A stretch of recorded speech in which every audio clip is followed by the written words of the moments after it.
ఒక గర్భవతి అయిన కోడలు వంటగదిలో కష్టపడి వంట చేస్తూ ఉంటుంది. కడుపుతో ఉండడం వల్ల వంగలేక కింద పడిన కూరగాయలను తీయడానికి ఇబ్బంది పడుతూ ఉంటే నిద్రపోతున్న భర్త లేచి వచ్చి ఆమెకు సహాయం చేస్తాడు. ఇద్దరు మాట్లాడుకుంటూ ఉండగా అక్కడికి వచ్చిన అత్తగారు భర్తని తిట్టి పంపించేస్తుంది. గర్భవతిగా ఉన్నప్పుడు బాగా పని చేస్తేనే సుఖప్రసవం అవుతుంది, లేకపోతే పుట్ట కోసి ఆపరేషన్ చేయాల్సి వస్తుంది అని సాకులు చెప్తూ కోడలతో ఇంట్లోని పనులన్నీ చేయిస్తుంది. అంతేకాకుండా బట్టలు ఉతికి వచ్చిన కోడలికి విశ్రాంతి ఇవ్వకుండా ఆడపడుచు కూడా తన బట్టలు ఇచ్చి ఉతుకుమని వేధిస్తుంది.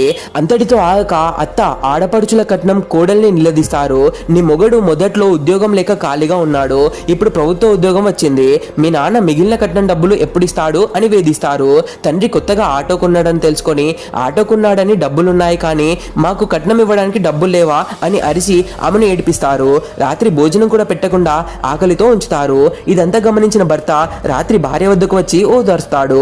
నాకు ప్రభుత్వ ఉద్యోగం రాగానే మా అమ్మ ఇలా ప్రవర్తిస్తుంది, కానీ నువ్వు నా జీవితంలోకి వచ్చాకే నాకు ఈ ఉద్యోగం వచ్చిందని వాళ్ళకి తెలియదు, నా కోసం కొన్ని రోజులు ఓర్చుకో, త్వరలోనే అంతా సరి చేస్తాను అని ధైర్యం చెప్తాడు. మరుసటి రోజు ఆ గర్భవతి కట్టెలు మోస్తూ కష్టపడుతూ ఉంటే ఆడపడుచు కాలు మీద కాలు వేసుకొని చూస్తూ కూర్చుంటుంది. అప్పుడే కూతుర్ని చూడడానికి వచ్చిన తండ్రి అది చూసి చలించిపోయి సాయం చేయడానికి వెళ్తాడు. కానీ అత్తగారు వచ్చి ఆ తండ్రిని అవమానిస్తూ కట్నం డబ్బులు ఇచ్చే స్తోమత లేదు కానీ మాటలు మాత్రం బాగా చెప్తావు, వెంటనే నా ఇంటి నుంచి బయటికి పో అని అరుస్తుంది. ఆ అవమానాన్ని తట్టుకోలేక తండ్రి తన గర్భవతి అయిన కూతుర్ని ఆటోలో ఎక్కించుకొని తన ఇంటికి తీసుకెళ్లిపోతాడు. రాత్రి కాగానే భర్త సూట్ కేసుతో బట్టలన్నీ సర్దుకొని మామగారి ఇంటికి వస్తాడు. మామగారు ఇంకా నా కూతురు జోలికి రావద్దు, నీ బట్టలు ఇచ్చి వెళ్ళిపో అని రాని అనగానే ఆ భర్త ఒక గొప్ప నిజం చెప్తాడు.